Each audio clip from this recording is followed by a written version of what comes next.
Hi, it's Lisa the Cello Fairy. The next part to playing the cello, holding the bow and holding the cello. So first I'm going to pull out my end pin, how I sit with my cello, and then get comfortable in my position. And then before we get the bow, let's learn the names of the strings. We have the A string, we have the D string, we have the G string, and we have the C string. Go ahead and we're going to play each one 4 times.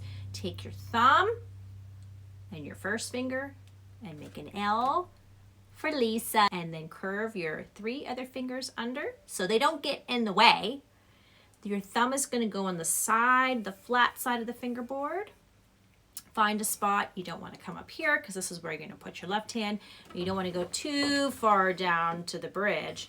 So you want to keep it a few inches above the edge of the fingerboard. This is where you're going to pluck. Here we go. We're going to pluck the A string 4 times, the D string 4 times, the G string 4 times, and then the C string 4 times. Ready? Go. A, D, G, C, and start on the C again, and we're going to go the opposite way. Go to G, and go to D, and go to A, and stop. I don't know if you noticed that my arm went down and then came back up, depending on which string I played on.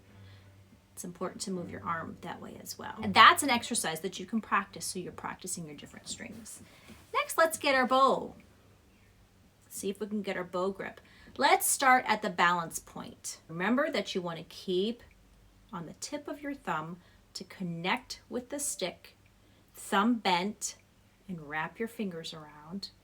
We're going to play on the D string and then on the G string, and we're going to learn those 2 strings first. Okay, so having our bow grip at the balance point, and let's find the D string. That's the D string.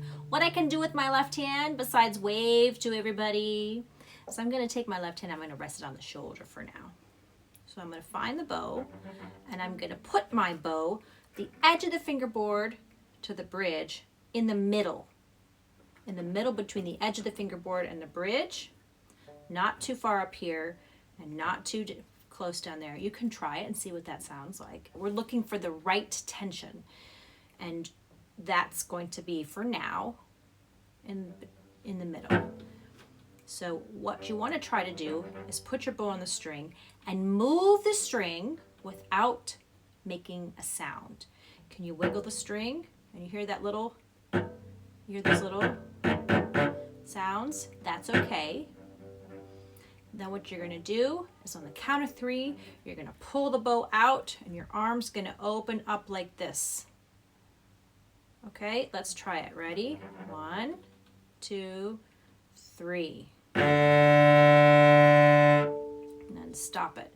And then you want to do the same thing. Try to get, little crunchies are okay. Wiggle the string and then push on the count of 3. 1, 2, 3. And do you see how my arm, I went out like this and in like this, not back or any other way, out and in. Okay, let's try it again. Wiggle the string and go out on the count of 3. 1, 2, 3. Stop. At the tip, same thing. Go in, wiggle, wiggle, wiggle on the count of 3. 1, 2, 3. Bringing my arm in. Try it on the G string. Wiggle the string. See if you hear little crunchies. And you're going to feel that the angle that your arm goes is a little bit more back because it has to adjust with the angle that the string is. Here we go. 1, 2, 3.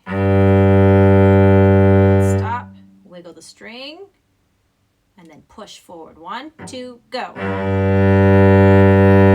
If you don't wiggle the string, you get sounds like that.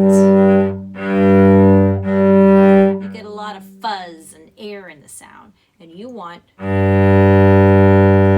to make the string vibrate. So it's important to, you're kind of turning your hand a little bit like this to what we call get the bow in the string. So you want to get the bow to grab the string, and when you pull it, then you make it vibrate. If you don't grab the string enough, then it has like an air in the sound. Those are two things you can practice. I would just practice on the D string just as many times as you can, and then practice on the G string.